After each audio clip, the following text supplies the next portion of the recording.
로마서 강해 계속 하고 있습니다. 오늘은 제목을 부활 믿음의 의라는 제목으로 함께 말씀을 나누도록 하겠습니다.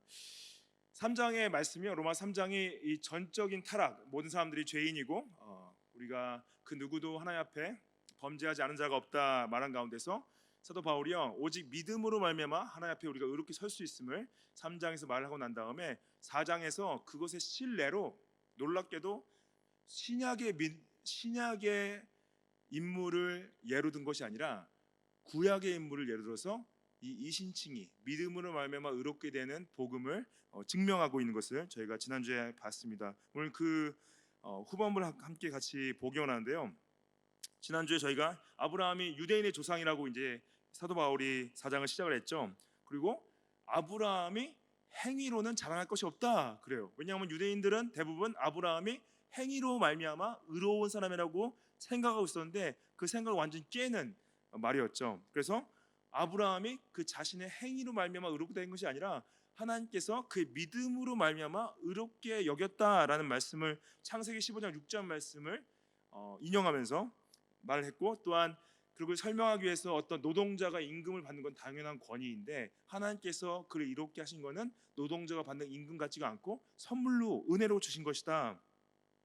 그리고 또 유대인들이 잘못 알고 있던 게 뭐냐면은 할례를 받은 사람이면은 다 하나님 앞에 의롭다고 생각하고 있었어요. 근데 사도 바울은 말한 것은 아브라함이 믿음으로 의롭게 된 것은 할례의 증표를 받기 이전에 의롭게 됐다. 그 얘기 설명을 드렸죠. 그래서 할례를 증표로 받은 건요, 그가 믿음으로 의롭게 된 한 14년 뒤 그 이후에 그 할례의 증표를 받았기 때문에 너희들이 지금 받은 할례는 언약의 증표이지 그것을 너희를 의롭게 하는 증표는 아니다. 우리가 그것을 세례를 받을 때도 같은 생각을 가져야 된다는 걸 제가 설명을 드렸습니다. 오늘 이 특별히 아브라함의 얘기를 하면서 아브라함이 하나님 앞에서 의롭게 된 그 믿음의 내용을 함께 보기 원하는데, 특별히 그 믿음의 내용이 놀랍게도 아브라함이 하나님께서 죽은 자를 부활하실 수 있게 하신다는 그 믿음이었어요. 그것을 오늘 함께 같이 보기 원하는데, 첫 번째 13절 말씀 보시면은 아브라함이나 그 후손에게 세상의 상속자가 되리라고 하신 언약은 율법으로 말미암은 것이 아니요 오직 믿음의 의로 말미암은 것이니라, 이렇게 시작하죠. 여기서 세상의 상속자가 된다. 여기서 말하는 세상을 말할 때는 성경에서 세상을 말할 때 물론 죄된 세상을 얘기할 경우도 있지만은 특별히 하나님의 나라나 하나님의 언약 백성을 향한 말도 세상으로 표현할 때가 있습니다. 그래서 여기서 세상의 상속자를 말하는 것은 죄된 세상을 표현한다기보다는 하나님의 언약 가운데 있는 하나님의 백성들, 특별히 1차적으로는 아브라함의 후손이 누구죠? 아브라함의 후손인 이스라엘 백성들이 약속의 땅인 가나안을 상속받았죠. 그걸 1차적으로 이루신 것을 포함해서 더 나아가서 궁극적으로 약속된 후사이신 예수 그리스도로 말미암아 받게 되는 상속. 그래서 이 세상의 상속들은 이 세상의 상속자가 되리라는 것은 율법으로 말미암은 것이 아니다라는 것은 뭐냐면은 너희들이 지금 생각하는 것은 율법을 내가 순종했기 때문에 하나님의 나라를 받을 것이다, 하나님의 나라를 구원을 들어갈 것이다 라는 생각은 잘못된 것이고 오직 믿음의 의로만 가능할 것이다 말했죠. 그래서 아브라함도 결국에는 율법을 순종해서 받지 않았다는 걸 어떻게 증명할 수 있냐?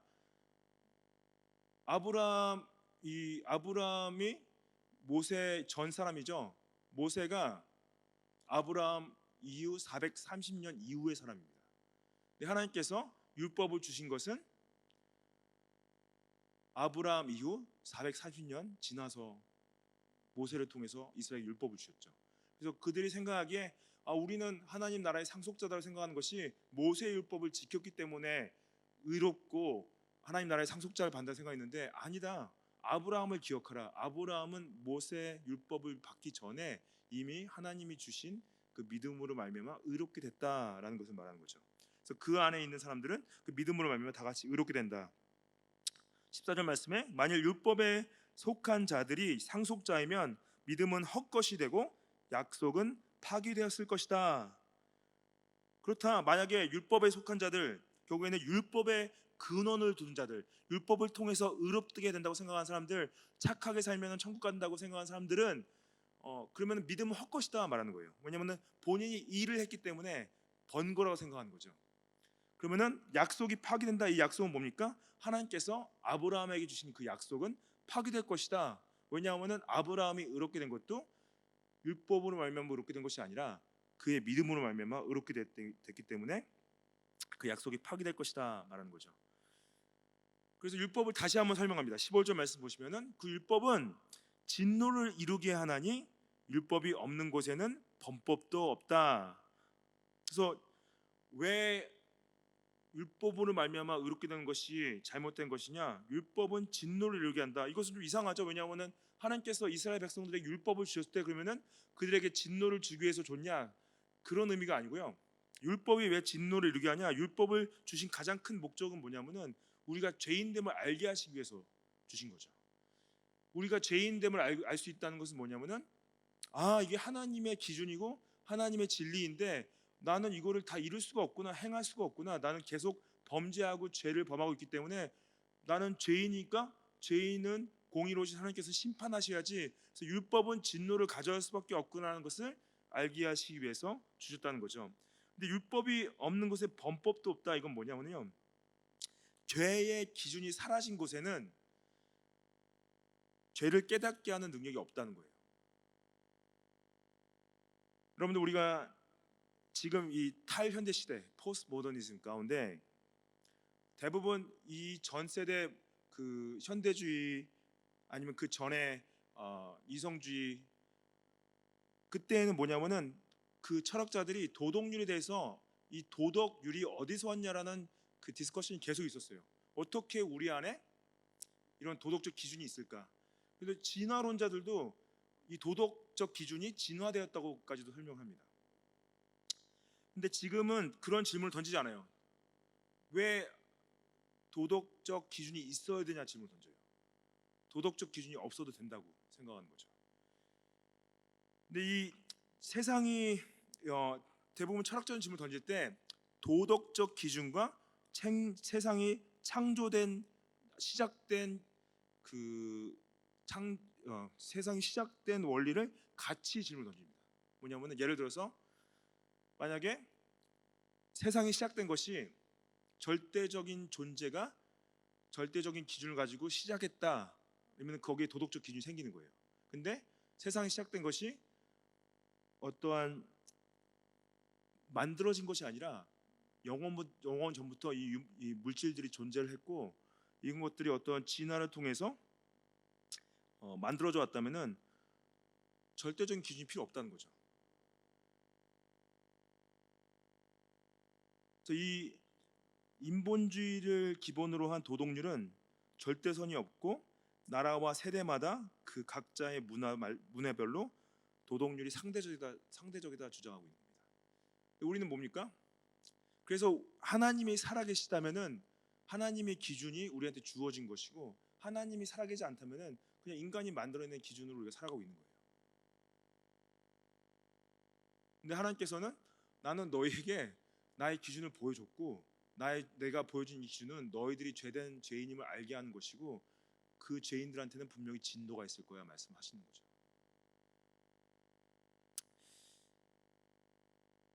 이제 이 율법을 다시 설명하면서 16절 말씀 보시면은 그러므로 상속자가 되는 그것이 하나님의 나라의 백성이 되는 그것이 하나님께 구원을 받는 그것이 은혜에 속하기 위해서 믿음으로 된다 그래요. 은혜에 속하기 위해서 믿음이 된다. 왜냐하면은 내가 하나님의 기준을 봤을 때는 나는 죄인이고 진노를 받을 수밖에 없지만은 하나님께서 은혜를 통하여서 나에게 용서를 주시고 구원의 길을 여셨는데 그거를 믿음으로만 가능하다. 이는 그 약속을 그 모든 후손에게 굳게 하려 하심이라. 율법에 속한 자에게뿐만 아니라 아브라함의 믿음에 속한 자에게도 그러하다. 이 말씀을 잘 보셔야 돼요. 율법에 속한 자들은 뭐냐면은 당연히 율법에 속했다는 것은 유대인들을 얘기하긴 한데 여기서는 율법에 속했다는 것이 나쁜 의미에서 부정적 의미에서 말한 게 아니라요. 유대인들 중에 아브라함의 믿음처럼 하나님을 신뢰하고 믿는 자들을 표현한 것이 여기 율법에 속한 자들을 표현한 겁니다. 헷갈리시죠 약간? 여기서는 유대인들 중에 영적 유대인들을 말하는 거예요. 율법에 속한 뿐만 아니라 아브라함의 믿음에 속한 자에게도, 이거는 뭐냐면은 이방인들, 결국은 이방인들까지도 모든 사람의 조상이다. 여기 보면 그 약속을 그 모든 후손에게 굳게 하려 하셨다. 모든 후손은 영적인 후손을 말합니다. 그래서 유대인들뿐만 아니라 예수 그리스도를 믿는 믿음으로 말미암아 하나님의 백성이 된 모든 사람까지 포함해서 그 약속을 굳게 한다는 표현을 영어로 보시면 be guaranteed to all his offspring, 그렇죠? guaranteed. 여기서 이 guarantee라는 단어, 약속을 굳게 하다는 이 단어 원어의 뜻이 확증하다, 보증하다, guaranteed. 근데 이것이 법률적인 객관성과 법률적인 타당성을 의미합니다. 그래서 은혜로 말미암아 믿음으로 영적 이스라엘에 들어가는 것이 하나님께서 약속하셨다, 법적으로 타당하게 보증하셨다라고 말씀하시는 거예요. 그래서 아브라함이 영적인 조상이 되는 거죠. 이 개혁 신앙, Reformed faith, Reformed 이 신학을 잡고 있는 그 척추 같은 그 백본이라고 표현하는데, backbone of the Reformed theology, 개혁 신학의 척추를 언약이라고 얘기합니다. 언약 신학. 왜 언약 신학이라고 얘기하냐면은 그 전체를 이해하려면은 신구약을 뚫고 있는 하나님의 언약을 봐야지 개혁 신앙을 이해한다고. 그래서 이 backbone of the Reformed faith 해가지고 그 언약 신학 그러는데, 그래서 우리가 아브라함이 왜 중요하냐? 구약의 하나님과 신약의 하나님이 같은 하나님이라는 것을 강조하는 거예요. 네, 저희가 나중에 나온 이제 신학적인 이야기는 하지만 세대주의라는 게 있습니다. 세대주의, 영어로 이제 dispensationalism이라고 하는데, 세대주의는 뭐냐면은 하나님이 세대마다 다르게 역사하셨고, 그래서 더 이상 구약은 우리한테 필요 없고 신약만 필요하다고 보시는 이제 세대주의가 굉장히 강하게 미국에서 일어났었어요. 이거는 이제 세대주의가 그 언약 신약이 가지고 있는 그 척추와 같은 것을 이제 끊어내는 역할을 좀 했습니다. 그래서 구약은 필요 없고 신약만 봐야 된다는, 어떤 분들은 아예 구약 성경을 안 가지고 다니고 신약 성경을 가지고 다니는 분들이 있어요. 근데 왜냐하면은 예수님을 이해할 때 예수님께서 구약은 이제 지나갔고 새로운 언약으로 새 언약을 이제 완성하셨기 때문에 더 이상 구약은 필요 없다 생각할 수 있는데, 근데 여러분들 잘 보시면요, 신약을 보면은 계속 어떻게 구약의 하나님의 말씀들이 성취되었고 이루어진지를 반복적으로 얘기하고 있습니다. 특히 오늘 이제 이 로마서 4장 말씀, 특히 아브라함께 하나님께서 주신 그 언약을 그리스도로 말미암아 성취하신 부분들을 이해를 했을 때 결국 뭐냐면은 우리의 믿음은 하나님께서 아브라함에게 주신 언약을 예수 그리스도가 성취하셨음을 보면서 구약을 이해해야 돼요. 이것이 왜 중요하면은 하나님께서 언약의 하나님이신데 우리가 하나님과 관계할 때 특별히 그리스도의 새 언약으로 관계하고, 교회가 서로를 관계할 때도 언약적으로 관계하고, 결혼하시는 것도 결혼의 관계에 들어간 것도 언약 가운데 하나님과 약속하고 서로에게 약속을 하는 거죠. 그래서 이스라엘 공동체가 언약 공동체였어요. 하나님과 약속을 받은 공동체로 언약의 증표로 할례를 받았고, 교회는 그리스도가 아브라함의 언약을 성취하면서 새 언약의 공동체로서 우리는 그 언약의 증표로 세례를 받고 있다고 제가 지난주에 설명을 드렸습니다. 그리고 우리가 언약으로 나아간다는 건 뭐냐면은 결국에는 예수님께서 내가 다시 올 거라는 약속, 그리고 내가 다시 오면은 부활의 몸을 준다는 약속, 그 언약을 붙잡고 살아가는 것이 새 언약 공동체가 해야 될 거예요. 어떻게 보면은 이스라엘 공동체는 오실 메시아를 바라보는 공동체였고, 지금의 교회 공동체는 이미 오신 메시아가 다시 오실 것을 바라보면서 그 언약을 붙잡고 나가는 공동체다. 그래서 이거를 신구약의 하나님은 동일한 하나님이시고 하나님이 구약의 하나님이 신약의 하나님 되신다. 그것을 기억하시면서 우리가 이 성경을 바라봐야 될 부분이 있습니다. 17절 말씀 보시면 기록된 바 내가 너를 많은 민족의 조상으로 세웠다 하신 것 같으니 그가 믿은 바 하나님은 죽은 자를 살리시며 없는 것을 있는 것으로 부르시는 이시다. 여기서 이 말씀은요, 창세기 17장 5절 말씀을 인용한 건데, 내가 너를 많은 민족의 조상으로 세웠다. 여기서 1차적인 의미는 뭐냐면요, 여러 민족의 실제로 아브라함이 여러 민족의 아버지가 됐어요. 이스라엘 민족뿐만 아니라 이스마엘 족속의 아버지였죠. 하갈의 아들. 그 다음에 에돔 족속도 이스라엘 아브라함 그 피에서 나온 거고, 그두라의 후손들도 아브라함 피에서 나온 겁니다. 결국에는 자신의 혈연적으로는 여러 족속들을 만들어냈어요. 아브라함이. 어떻게 보면 그 중동에 있는 많은 나라들이 아브라함 피로서 거의 다 형제들 국가입니다.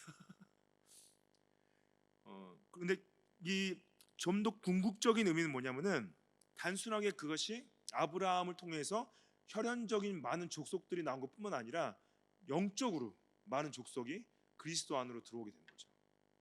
여러 민족의 아버지가 됐다는 건 뭐냐면 우리도 아브라함이 우리 조상이 되는 거예요. 영적인 조상이.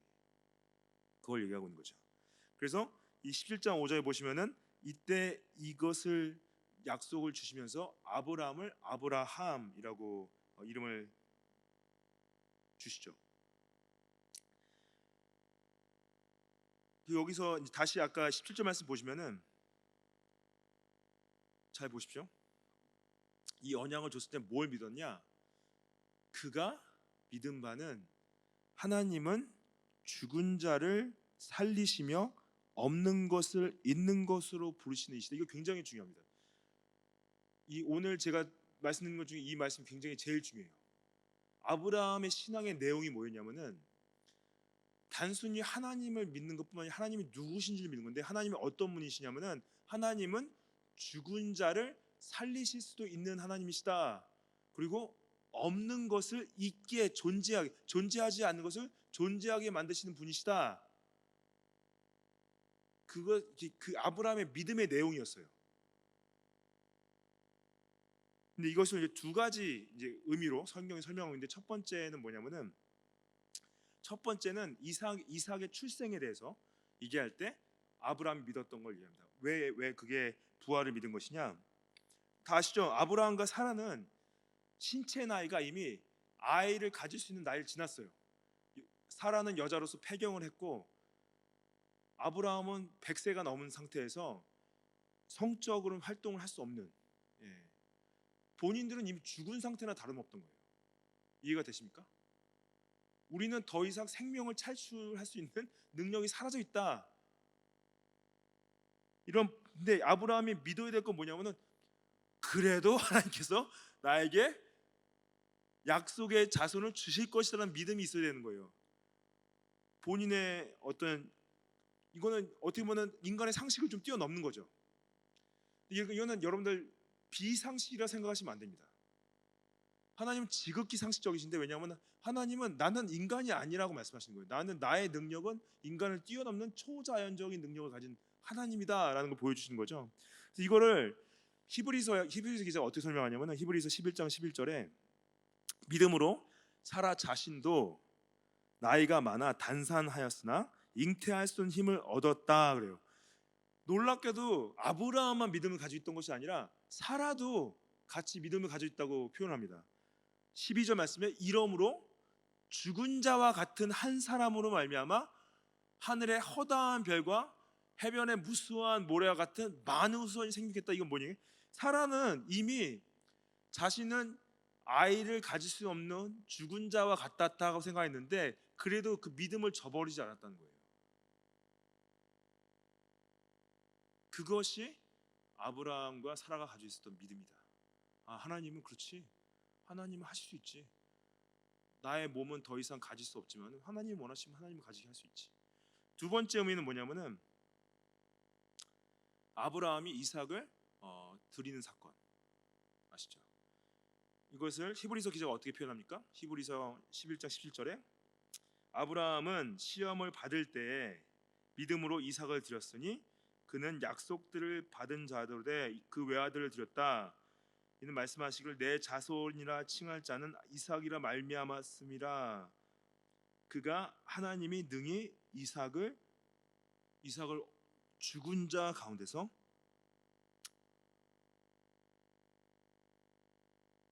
다시 살리실 줄을 생각한지라. 이게 아브라함의 믿음의 내용이었던 거예요. 그렇지, 내가 지금 내 아들을 죽여도 하나님은 분명히 내 아들을 살리실 수 있는 분이야.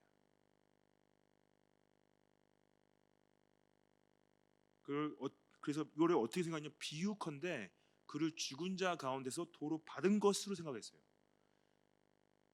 제가 여러 번 설교했었죠. 그 모리아 산으로 가는 길이 3일이었습니다. 3일 동안 아브라함한테는 이미 이삭은 죽은 존재였어요.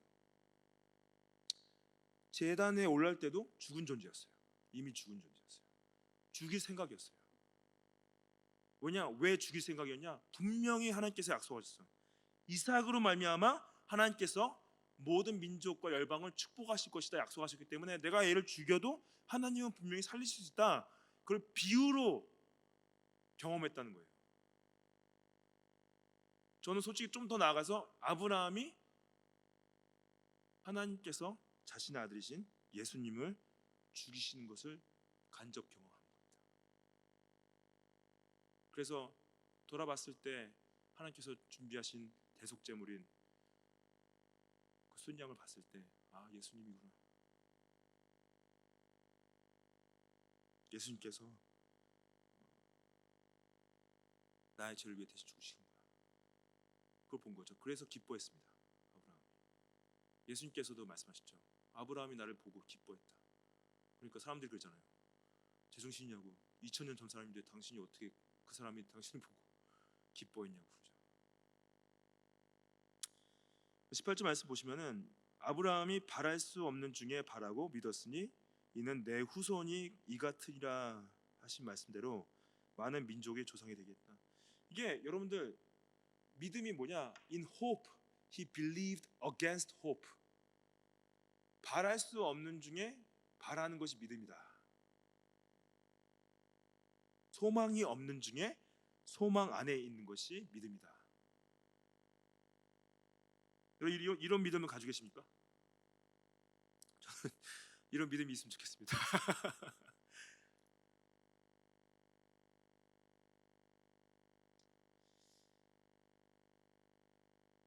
그래서 아브라함의 믿음은요 언제 시작됐냐? 그가 본토 친척 아비집을 떠날 때 이미 시작됐어요. 이미 자신은 그때 나이에 he was set for life. 집도 있고 가족도 있고 잘 나가는 비즈니스도 있고 거기서 그냥 쭉 살면 편하게 잘 먹고 잘 살다 죽을 수 있어요.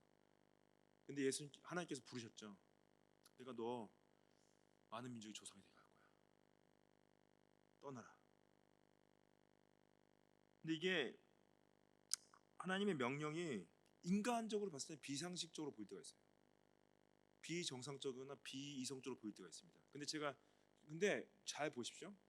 이건 지극히 하나님의 눈에는 정말 이성적인 것이고 상식적인 것이고 정상적인 거예요.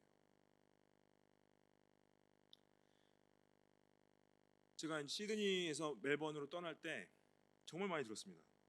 제가 여러 번 나눴었는데 맨날 똑같은 얘기해서 죄송한데 왜 그냥 계속 병원 하면서 편안하게 잘 살지. 그냥 의사를 하면은 더 좋지 않냐고. 왜 그걸 접고 목사를 하려고 그러냐고. 의사 일이 아깝지 않냐고. 저 진짜 많이 들었어요. 근데 솔직히 제가 그 얘기를 좀 한 번 더 들은 적이 있었습니다. 그게 제가 뉴질랜드에서 척추병원을 하고 있었어요. 그때 솔직히 시드니보다 더 잘 됐습니다. 왜냐하면은 그때 당시 오클랜드에 척추병원 하는 의사가 저밖에 없었어요. 한국 사람. 그러니까 막 북쪽, 남쪽, 서쪽, 뭐 동쪽에 다 오는 거예요 저한테. 이상하게 그냥 그때 뉴질랜드에 계신 한국 분들은 그 본인들 집 가까운 데 있는 의사한테 갈 생각을 하지 않고 그냥 제가 이제 북쪽에서 일했는데 다 오시는 거예요 저한테. 근데 그때 이제 제가 아내한테 나 가서 시드니 가서 신학교 다니고 싶다.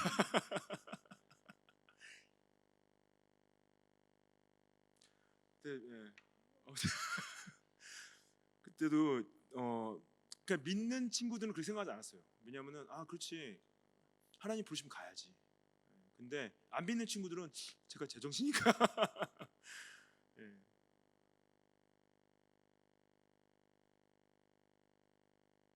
근데 이게 우리 인간의 눈으로 봤을 때는 비상식적이고 비정상적인데 믿음의 눈으로 봤을 때는 정상적일 때가 있는 거예요. 하나님의 눈으로 봤을 때는 상식적일 때가 있는 거예요. 근데 하나님은 우리가 하나님 기뻐하시는 거 뭐냐? 우리 모든 상황과 환경을 뛰어넘어서 하나님의 언약에 붙잡혀서 바랄 수 없는 중에 바라는 것을 기뻐하시는 거예요.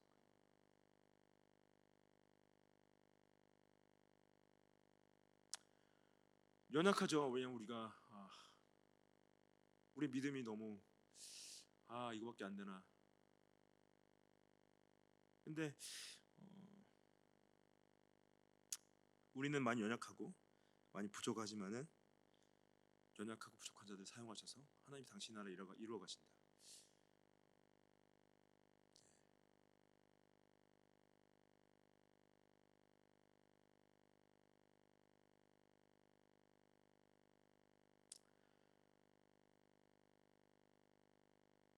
여러분 우리 모두가 이러한 믿음이 있으면 좋겠습니다. 바랄 수 없는 중에 바라고 믿었으면 좋겠습니다. 내 자손도 이와 같으리라 말씀을 하세요. So shall your offspring be. 이거는 이제 창세기 15장 5절 말씀을 인용한 건데요. 그들을 이제 아브라함을 밖으로 데리고 나가서 하늘을 우러러 무별을 셀 수 있나 보라. 내 자손도 이와 같으리라. So shall your offspring be. 그래요. 여기서 내 자손은 물론 1차적으로는 이삭을 말하죠. 그렇죠? 근데 여러분들 우리가 알다시피 이 자손은 이삭을 말하는 것이 끝이었습니까? 여기서 말하는 그 자손이 누구죠? 예수 그리스도죠. 예수 그리스도로 말미암아 뭇별을 셀 수 있나 보라.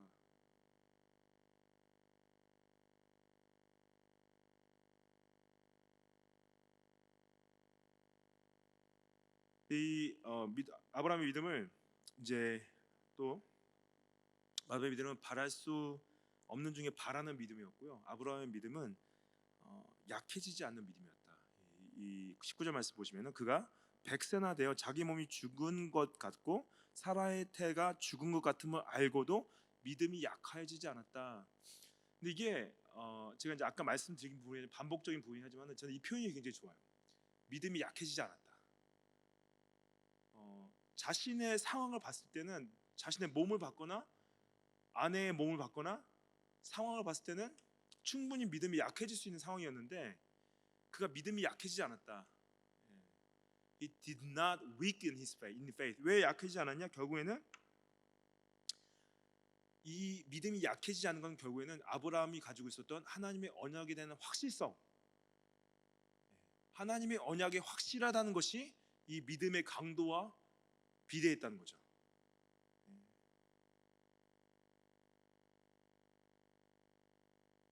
그래서 그 믿음을 20절 말씀에 믿음이 없어 하나님의 약속을 의시하지 않고 믿음으로 견고하여져서 하나님께 영광을 돌렸다. He grew strong in faith. 약해지지 않은 것뿐만 아니라 강해졌다 그래요. He grew strong in his faith. 그게 하나님께 영광을 돌리는 것이다. 지금 바울이 설명하고 있는 거예요. 충분히 나의 믿음은 약해져야 될 상황이고 우리의 환경은 충분히 내가 약해져도 정상적인 건데 그가 믿음이 더 견고해졌다. 그것이 하나님께 영광이 됐다 말씀하고 있습니다.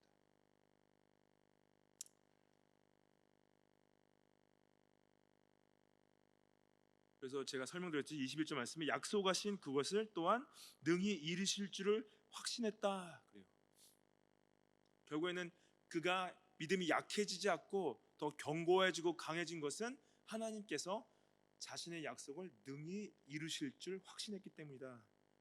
그것을 그에게 의로 여겨졌다 말씀하시고 계십니다.